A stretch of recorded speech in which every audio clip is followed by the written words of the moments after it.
Hi, let's learn how to use inline CSS, which will, as we said in the past tutorials, it will override every other CSS on page. It's not important if it's internal or external, it will override them.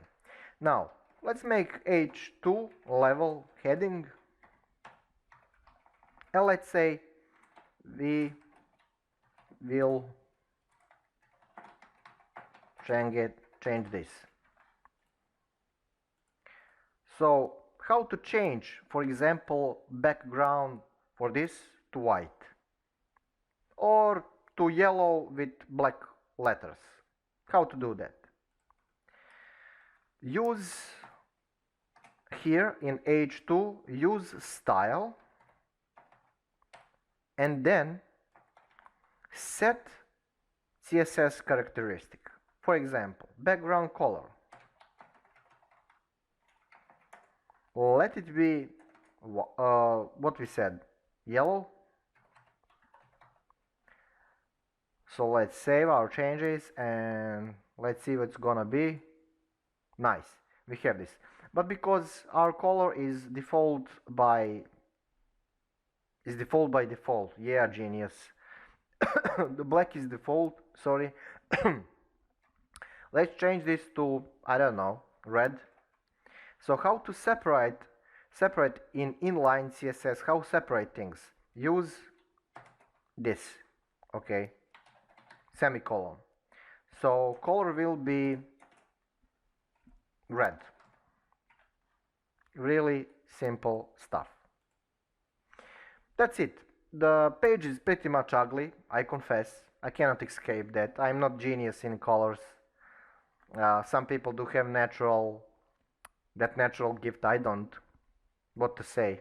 Maybe that can be changed by reading books, but who knows? So we said that inline CSS do have priority over internal CSS, and internal CSS do have priority over external CSS. That means if you change background in for H2 in external CSS to, for example, I don't know, completely green, what will happen is absolutely nothing. The same thing with internal CSS. H2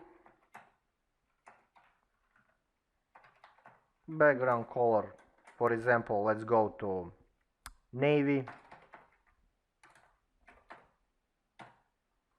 When we change things, what's gonna happen? Nothing.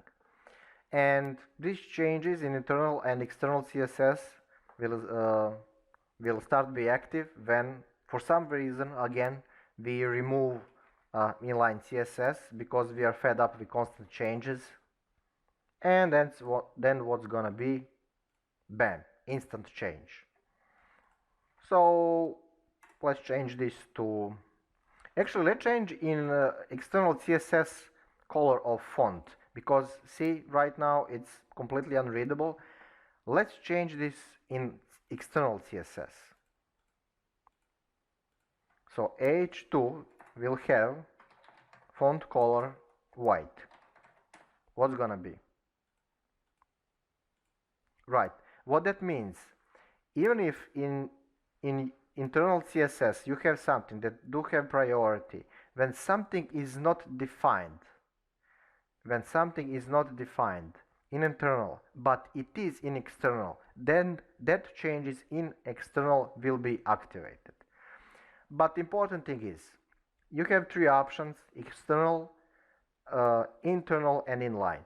You can combine them, but don't use too much of inline, because let's imagine that you have a website with 100 pages.